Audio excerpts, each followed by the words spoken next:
अब एक बड़ा उदाहरण बता रहा हूं, उल्लासनगर 2 का आपको विषय है। बांगा जी आप हैरान हो जाओगे सुन के। विजय चौहान, मैं नाम लेके कहता हूं, विजय चौहान एक आदमी व्यक्ति जो ठेकेदार था, अचानक से पता नहीं क्या हुआ, वो व्यक्ति ने शाम को 5:30-6 बजे तक अपना काम किया, रूटीन में जैसे काम करता है। शाम को 6:30 बजे एक बिल्डिंग में गया, उस बिल्डिंग के बाद में जब मालूम पड़ा तो उसकी डेड बॉडी बाहर आ रही, और वो भी कोई छोटा मोटा बिल्डिंग नहीं है, उल्लासनगर में प्राइड पार्क नामक बिल्डिंग, महेश सुखरामानी का भतीजा निखिल सुखरामानी की बिल्डिंग है वो। बड़ी जांच होनी चाहिए।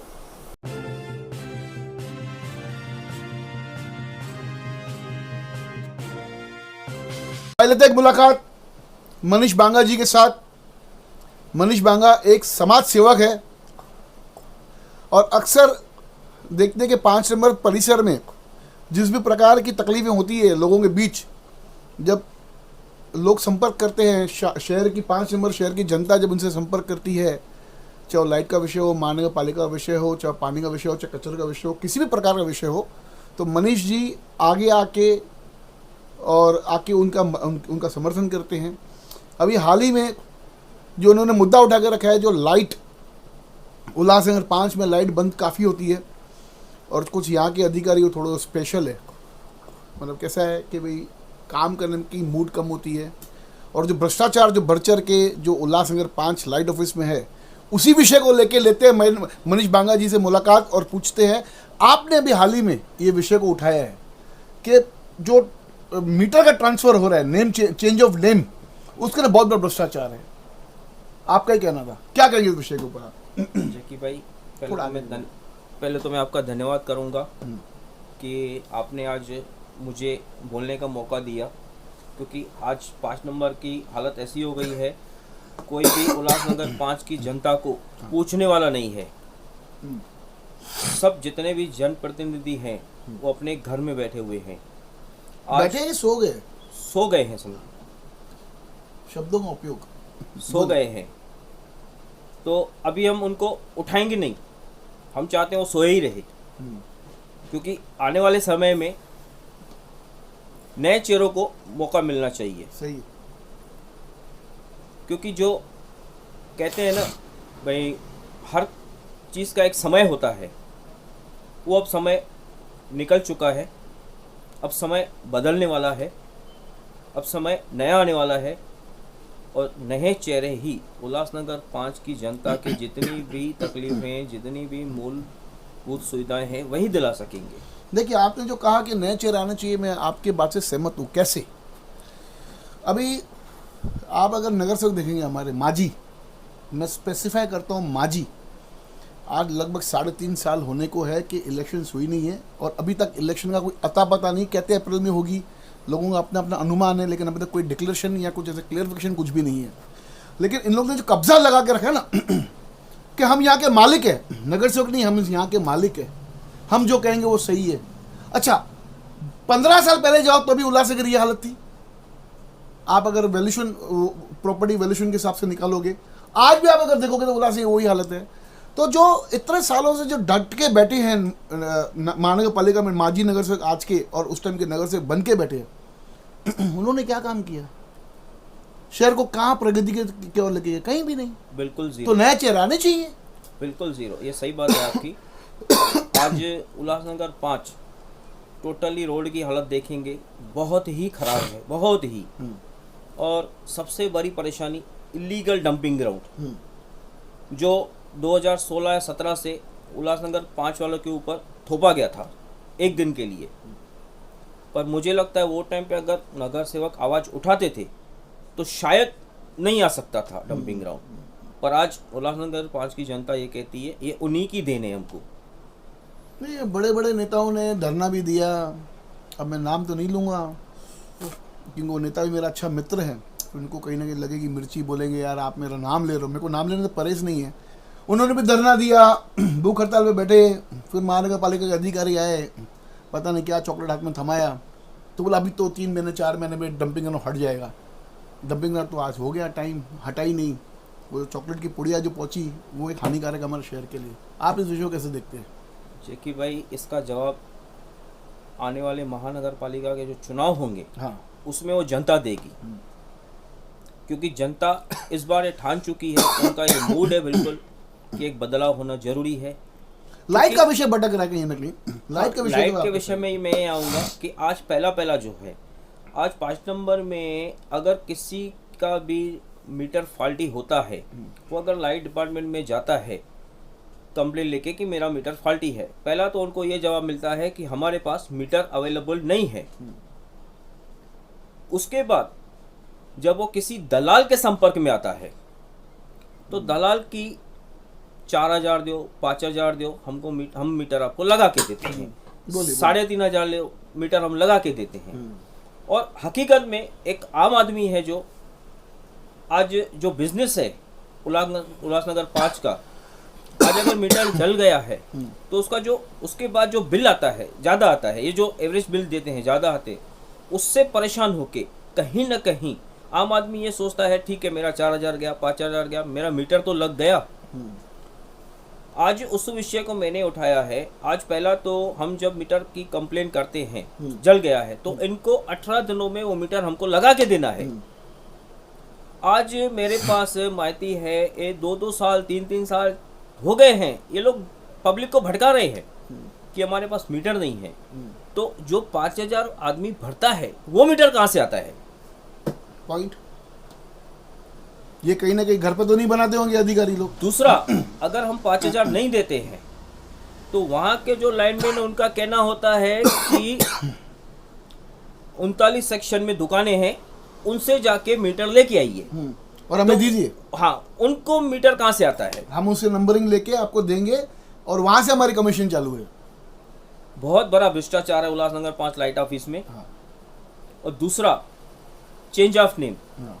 चेंज ऑफ नेम में आज जो डिपार्टमेंट का अधिकारी बैठा हुआ है वो कहता है कि हमको एफिडेविट दो, जबकि हम चेंज ऑफ नेम का रूल क्या है, जब मेरे प्रॉपर्टी मेरे नाम पे है मैं पूरा पुरावा लगाता हूँ और जो मेरे बुजुर्ग हैं उनके डेथ सर्टिफिकेट लगाता हूँ, एनओसी लगाता हूँ, तो विषय खत्म। हाँ।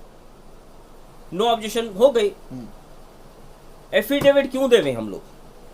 आज एफिडेविट लेने जाते हैं तो हमारा 1,000 रुपया खर्चा हो जाता है। आराम से 500 रुपया एफिडेविट लेंगे, टाइप कराओ, ठप्पा लगाओ, सब कराओ, 1,000 रुपया खर्चा हो जाता है बिना मतलब का, जबकि एफिडेविट की कोई नीड नहीं जरूरत होती। ही नहीं है। बात बराबर आपकी। आपको पता है उल्लासनगर शहर के लोग, खास करके 5 नंबर के लोग, हम 5वें परिसर में बैठे तो मैं यहाँ की बात करूंगा, उल्लासनगर से पलायन क्यों करते हैं? पता है आपको क्यों? बोलिए। जैकी भाई, आज मेरे खुद के दोस्त जो हम छोटे से बड़े हुए हैं, आज आधे से ज़्यादा उल्लासनगर छोड़ चुके हैं। बाकी जो बचे हुए हैं उनका भी माइंड यही है कि उल्लासनगर हम छोड़ के चले जाएंगे, अंबरनाथ कल्याण में वहीं पे सेट हो जाएंगे। कारण क्या है जाने का? कारण यही है क्योंकि हमारे जो जनप्रतिनिधि हैं, हाँ, leadership। उन्होंने जो हमारी लीडरशिप है कमज़ोर है, जिन्होंने हमारे उल्लासनगर 5 की जनता को जो मूलभूत सुविधा है उनसे दूर दूर दूर रख दिया है। न रोड न पानी। आज पानी नहीं आता है तो यहाँ तक कि उनको ये नहीं पता होता है आज पानी आएगा या नहीं आएगा, कितने बजे आएगा। लाइट बंद होती है तो उनको ये नहीं पता होता है कि लाइट हमारी कभी आएगी। हाँ। अनजान है। आज उल्लासनगर 5 में कलेक्शन सेंटर था जहां पब्लिक बिल भरती थी, आज वो काउंटर बंद हो चुका है। उसके विषय में सिर्फ लीडर लोग अपनी फोटो खिंचवाने में बिजी हैं कि मैं ये कर रहा हूँ, मैं वो कर रहा हूँ, मैं ये कर रहा हूँ। तो भाई साहब, जब पहले हो रहा था, आज 15 दिन हो गया, तभी कहाँ थे? नहीं, मेरा मुद्दा ऐसा था कि उल्लासनगर के शहरवासी, खास कर 5 नंबर के, पलायन क्यों करते हैं मैं आपको बताता हूँ। क्योंकि उल्लासनगर के अंदर आपको बताऊँ कि सबसे ज़्यादा अगर आप माइग्रेन के पेशेंट बोलेंगे तो उल्लासनगर में है। सही बात। अगर आप डिप्रेशन के पेशेंट बोलेंगे तो उल्लासनगर में। उनका कारण है उल्लासनगर की लीडरशिप। अब वो कैसे, वो मैं बताता हूँ आपको। देखिए, एक छोटा परिवार जिसमें 2 बच्चे हो, मियाँ बीबी हो, आजकल बच्चे मतलब हाई टेक्नोलॉजी के साथ में जीना सीख गए, ठीक है। तो बच्चे लोगों का कहना है कि उल्लासनगर में भविष्य ही नहीं है, उल्लासनगर छोड़ के हम बाहर चले, ठीक है। उल्लासनगर बाहर जाने के लिए जो उल्लासनगर की जो प्रॉपर्टी की जो वैल्यू है, जो नेताओं के खुद के लालच के कारण डेवलपमेंट नहीं हुआ और उनकी बढ़ोतरी नहीं हुई, जिनकी वैल्यूशन नहीं बढ़ी, तो आज वो उल्लासनगर से बाहर जाते हैं, मीडियम क्लास के लोग जा नहीं पाते क्योंकि बच्चों का, ये लोग डिप्रेशन में कैसे आते हैं? अगर एक जेंट्स आदमी घर जाता है तो बीवी बोलती है कि उल्लासनगर में क्या है, परेशान है हम लोग, छोड़ो उल्लासनगर। बच्चे लोग बोलते हैं पापा हमारा भविष्य नहीं है, उल्लासनगर छोड़ो। वो आदमी बेचारा सोच सोच के रोज वही कैसेट, रोज वही स्टोरी, रोज वही कथा सुन के आदमी डिप्रेशन में आ जाता है। ऐसे काफी लोग मैं आपको बताऊं शहर के अंदर जिन लोगों ने सुसाइड किया है।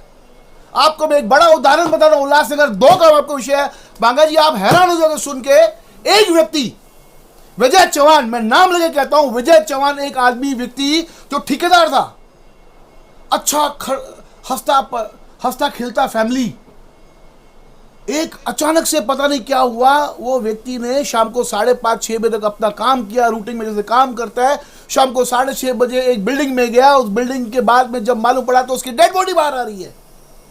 और वो भी कोई छोटा मोटा बिल्डिंग नहीं है, उल्लासनगर में प्राइड पार्क नामक बिल्डिंग, महेश सुखरामानी का भतीजा निखिल सुखरामानी की बिल्डिंग है वो।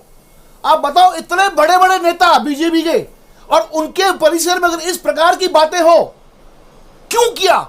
विजय चौहान ने प्राइड पार्क को क्यों चुना? निखिल सुखरामानी की बिल्डिंग को ही क्यों चुना सुसाइड के लिए? यह बहुत बड़ा रहस्य है। आज तक इस विषय के ऊपर न भारतीय जनता पार्टी के किसी नेता ने, न किसी दूसरे पार्टी के नेता ने कुछ नहीं कहा, क्योंकि सबकी आपस में अंदर ही अंदर से साठगांठ है। ये जो दिखाते ना आपको कि आज हम आपके विरोध लड़ रहे हैं, हम आपके खिलाफ लड़ रहे हैं, आज हमने, ये सब चुनाव में होता है। रात गई बात गई, दूसरे दिन जाम से जाम टकराता है, तभी हमारे उल्लासनगर की परिस्थिति ऐसी है। मनीष जी आप इस विषय में कैसे कहेंगे? सुसाइड को लेकर आप क्या कहेंगे? देखिए भाई, ये बात तो आपने सही कही है, क्योंकि थोड़ा जोर से। हाथी के दांत दिखाने के और हाँ, खाने के और होते हैं। हाँ। ये पब्लिक को दिखाते हैं दिन में एक दूसरे के खिलाफ, और रात को देखो तो कहीं ना कहीं साथ में ही बैठे रहते हैं। हाँ। जो आपने मुद्दा उठाया है, तो उस मुद्दे में जांच होनी चाहिए। हाँ, बड़ी जांच होनी चाहिए। आखिर उस ठेकेदार का भी परिवार होगा। हाँ। उस परिवार की आज क्या हालत होगी, हाँ। उसको कोई पूछने भी नहीं गया होगा। तो इस विषय में जांच बड़ी स्तर पे होनी चाहिए। हाँ। हमारी सच्चाई सामने आनी चाहिए। हाँ, सही है। पुलिस अपना काम कर रही है, अच्छा, नो डाउट। हमारी कुछ वरिष्ठ अधिकारियों से बात हुई, वो लोग अपना इन्वेस्टिगेशन कर रहे हैं, लेकिन हम चाहते हैं कि उचित स्तर पे इनकी जांच होनी चाहिए, और एक ऐसी जांच से जो सच्चाई है, विजय चौहान की जो रहस्य में मौत, उसकी सच्चाई सामने आनी चाहिए। क्योंकि ये एक एग्जाम्पल क्रिएट होना चाहिए उल्लासनगर के अंदर कि अगर किसी ने किसी को, अगर मैं फिर कह रहा हूं, अगर इसके बीच में कोई साजिश होगी जिसके कारण विजय चौहान ने सुसाइड किया होगा, वो सच्चाई बाहर आएगी तो दोबारा किसी की हिम्मत नहीं होगी कि किसी को ऐसा प्रेशराइज कर देंगे। पता नहीं क्या है बात को, अभी ये सब रहस्य में है, हम किसी का नाम नहीं लेते, हम किसी को ब्लेम नहीं कर रहे, लेकिन बता रहे कि ये अचानक से कोई आदमी जाके सुसाइड नहीं करता है जब तक उसके ऊपर प्रेशर ना हो। जब तक उसके ऊपर प्रेशर ना हो तब तक कोई भी व्यक्ति, अगर आप अपने को सुई लग जाती है, छोटी सी सुई, डॉक्टर सुई लगाता है तो आदमी पीछे हटता है, नहीं बाबा नहीं, सुसाइड करना एक बहुत बड़ा बात है। मनीष जी आप इस विषय को कैसे देखते हैं कि ये बहुत बड़ा सेटबैक है कि हमारे उल्लासनगर के शहर के लोग सुसाइड तक पहुंच गए? हकीकत है ये। क्या कारण हो सकता है? आज ये जो सुसाइड की बात आप कर रहे हैं, मैं 2 दिन पहले अपने एक दोस्त के साथ बैठा था, उल्लासनगर 5 का ही रहने वाला है। हाँ। आज वो मिडिल क्लास है। आज जो मैं बता रहा हूँ, मूलभूत सुविधा उल्लासनगर 5 में जनता को नहीं मिल रही है। आज वो उल्लासनगर 5 छोड़ना चाहता है, पर उसकी इतनी ताकत नहीं है कि वो अंबरनाथ में या कल्याण में कहीं जाके शिफ्ट हो सके, क्योंकि वो मिडिल क्लास है, एक आम आदमी है, रोज कमाता है, रोज अपने बच्चों को खिलाता है। क्योंकि आज 5 नंबर की परिस्थिति ऐसी हो चुकी है। आज उसने मुझे ये कहा कि जब मैं घर जाता हूँ तो घर में इतनी सारी परेशानियां पहले ही हैं काम की वजह से, दूसरा पानी नहीं आना टाइम पे, रोडों की हालत, हम परिवार के साथ निकल नहीं सकते हैं 2 व्हीलर पे।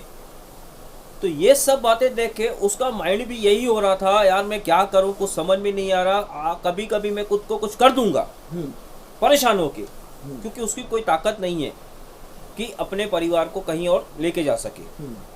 अगर उसके परिवार को कुछ हो गया या उसको कुछ हो गया, उसने खुद को कुछ कर दिया, तो उसका जिम्मेदार कौन? यही तो बात है। अब यही बातों को देखते हुए मैं आप सभी शहरवासियों को कहना चाहूँगा कि अगर जुल्म होता है तो जुल्म सहना सबसे बड़ा पाप है। और फिर सुबह होगी न्यूज़ चैनल अपना पूरा प्रयास करेगी कि विजय चौहान की रहस्य में मौत का पूरा तरीके से खुलासा करेगी और सभी शहरवासियों के सामने लेके आएगी। धन्यवाद। देखते रहिए फिर सुबह होगी न्यूज़ चैनल।